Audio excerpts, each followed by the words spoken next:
हमें स्टेट वापस दीजिए, हमारी ज़मीनें वापस करिए, हमारी नौकरियां वापस करिए, और जो नौकरियां हमारे पास थी वो भी ले ली। आज पीओके कहां से लाएंगे आप? आपने पीओके के गिलगिट बल्तिस्तान को क्या दिया? प्रोविंस बना दिया उनको। जम्मू कश्मीर के लोग जो हैं जिंदा, मैं कहता हूं, लाशें बन चुकी हैं आज। न बिजली है, न पानी है, न राशन है, न सड़कें हैं, कुछ भी नहीं है। गर्क कर दिया जम्मू कश्मीर के लोगों को। अगर इस मुसीबत से कोई लीडर बाहर जम्मू कश्मीर के अवाम को निकाल सकता है, वो सिर्फ गुलाम नबी आजाद साहब है। आप कह रहे हैं कि हालात ठीक हैं, फिर डर क्यों रहे हैं इलेक्शन करवाने के लिए? आपने देखा पुंछ में बीजेपी की रैली थी, कुर्सियां खाली थी। तो जमीनी हकीकत यह है कि जम्मू कश्मीर में बीजेपी जीरो है। यहां अगर जम्मू कश्मीर के लोग किसी को साथ देंगे, मुझे लगता है वो गुलाम नबी आजाद साहब होंगे। जो दौर उनका था वो एक गोल्डन एरा था, और वही दौर वापस आना चाहिए। और अगर जम्मू कश्मीर की आवाम गुलाम नबी आज़ाद साहब को ताउन देगी और आज़ाद साहब चीफ मिनिस्टर बनेंगे, बिजली भी मिलेगी, सड़कें भी बनेगी जिस तरीके से पहले बनी, और काम भी होंगे। अगर आज़ाद साहब ने उस वक्त मेडिकल कॉलेज दिए, 5 दिए, अगली बार 10 मिल सकते हैं। आज हमारा बेरोजगार नौजवान सड़कों पे है। कश्मीर में हम देख रहे हैं कि ड्रग्स की तरफ जा रहा है नौजवान। ये चिंता का विषय है। ये हमारे लिए बहुत बड़ी एक चैलेंज है हमारे लिए कि हमारा फ्यूचर जो कश्मीर का यूथ है ये किस तरफ जा रहा है, क्योंकि नौकरी नहीं है। आप कहते हैं कि भाई स्टूडेंट बिल्डिंग खत्म हुई, लेकिन बंदूकें उठना ज़्यादा शुरू हो गया। आप भी कहते हैं कि आज पीर पंचाल में देखिए, आप रजौरी पुंछ में मिलिटेंट अटैक कितने हो रहे हैं, कश्मीर में हो रहे हैं। हर रोज़ आप सुनते हैं कोई ना कोई एनकाउंटर चल रहा है कश्मीर में।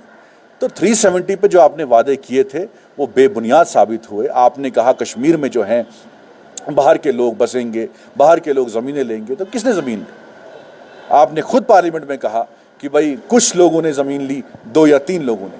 तो यहाँ इनसिक्योरिटी है, यहाँ बिजली नहीं है, पानी नहीं है, राशन नहीं है, सड़कें नहीं हैं, स्कूल ढंग के नहीं हैं, कॉलेज नहीं है। तो जो चीज़ें हमने बनाई थी आपने उनको ही बिगाड़ दिया। जो मुलाजिम हमने बनाए थे आपने उनको ही निकाल दिया। आज तनख्वाहें नहीं हैं। जो मुलाजमीन, जो कैजुअल लेबरर्स हैं, जिनको हमने नौकरियों पे लगाया था आज़ाद साहब के दौर में, आज वो सड़कों पे हैं, लाठियाँ बरस रही हैं। कश्मीरी पंडित भाई जो हमारे हैं उनको आपने वापस नहीं लाया। आपने दावा किया था 370 हटेगा तो कश्मीरी पंडित जो है वापस घर जाएंगे। आज कोई नहीं आया वापस, जो यहाँ थे वो वहीं हैं। तो कुछ चेंज नहीं हुआ। इसलिए हमें पुराना कश्मीर चाहिए और जल्द से जल्द इलेक्शन हो और हुकूमत बने। हमें तो 8 साल से जुल्म कर रही है। तो उस वक्त आप हमारे साथ खड़े नहीं हुए। उस वक्त गुलाम नबी आज़ाद साहब अकेले पार्लियामेंट में लड़ रहे थे। उस वक्त न अरविंद केजरीवाल साहब सामने आए, न कांग्रेस का कोई MP सामने आया। वो उस वक्त बीजेपी को शाबाशी पेश कर रहे थे कि आपने बहुत अच्छा किया कि जम्मू कश्मीर से आर्टिकल 370 हटा दिया। उस वक्त गुलाम नबी आज़ाद साहब तब भी लड़ रहे थे, आज भी लड़ रहे हैं, और ये कह रहे हैं कि हमें 370 की ज़रूरत थी पहले भी और आज भी है, क्योंकि 370 में स्टेट हमारी थी, वो छीनी गई। 370 में ज़मीनें हमारी थी, वो छीनी गई। 370 में नौकरियां हमारी थी, वो छीनी गई। ये सिर्फ जम्मू कश्मीर को आपने हकूक नहीं दिए थे। 370 में 3 ही चीज़ें थी, एक तो स्टेट थी, एक तो नौकरियां थी, और एक ज़मीनें थी। तो ये कानून जो है बाहर की 9 स्टेटों में भी है कि बाहर का शख्स जो है वहां प्रॉपर्टी नहीं खरीद सकता, बाहर का शख्स जो है वहां नौकरी नहीं कर सकता। ये नागालैंड में भी कानून है, या आपके हिमाचल में भी कानून है, ये उत्तराखंड में भी कानून है। और आपकी बीजेपी के CM जो शिवराज सिंह चौहान हैं मध्य प्रदेश के, उन्होंने कहा था कि मध्य प्रदेश में कोई बाहर का आदमी नौकरी नहीं कर सकता। जब बीजेपी ने आंध्र प्रदेश के लोगों को कहा कि आपको स्पेशल स्टेटस देंगे, तो जम्मू कश्मीर के हिंदुस्तान से अलग है।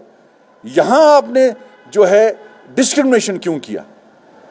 आज इतने साल हो गए, हम कहते हैं आपने जो है अच्छे काम किए। अगर आपने अच्छे काम किए, इलेक्शन करवाइए, हमें स्टेट वापस दीजिए, हमारी ज़मीनें वापस करिए, हमारी नौकरियां वापस करिए, और जो नौकरियां हमारे पास थी वो भी ले लिया। 370 के हटने के बाद कुछ नया नहीं दिया। आज तो कुछ भी नहीं है हमारे पास। आज अब कहते हैं कि हम पीओके को लाएंगे।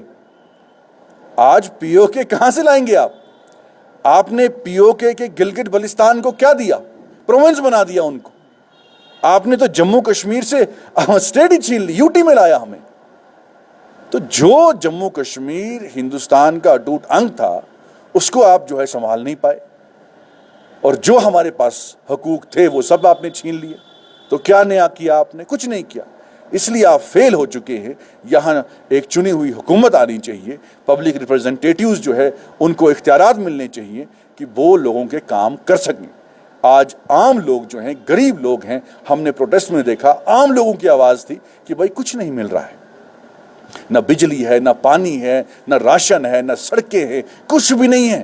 جموں کشمیر کے لوگ جو ہیں زندہ، میں کہتا ہوں لاشیں بن چکی ہیں۔ آج سب کچھ چھینا گیا ہم سے۔ آپ نے دعویٰ کیا 370 کے بعد نیا کشمیر بنے گا، کچھ بھی نہیں ہے، غرق کر دیا جموں کشمیر کے لوگوں کو۔ اگر اس مصیبت سے کوئی لیڈر باہر جموں کشمیر کے عوام کو نکال سکتا ہے وہ صرف غلام نبی آزاد صاحب ہیں، جو کبھی جھوٹ کی سیاست نہیں کرتے، جو کشمیر میں ایک بات اور دلی میں دوسری بات نہیں کرتے۔